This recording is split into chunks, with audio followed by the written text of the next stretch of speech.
Alright, technique 3. Beep, beep, beep, thing. Make the star appear at the same time the thing sounds.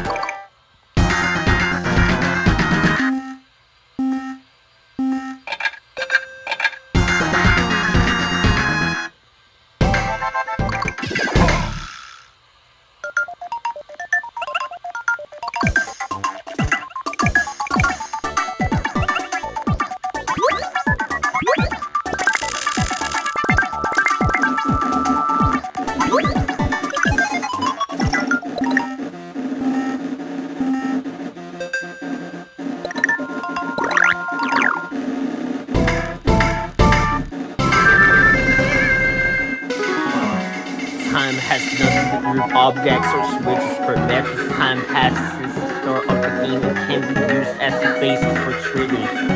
Since games that get faster and faster as you play, we use time counters instead of a number of seconds or byte.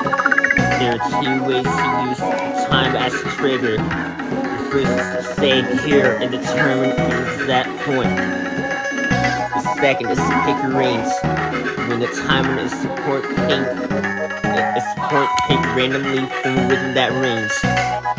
Since that point within that range is random, it will change every time the game is played. The timer markers are the same as the ones used for dividing sections of music. This is helpful if you want to match events and actions in your games with music.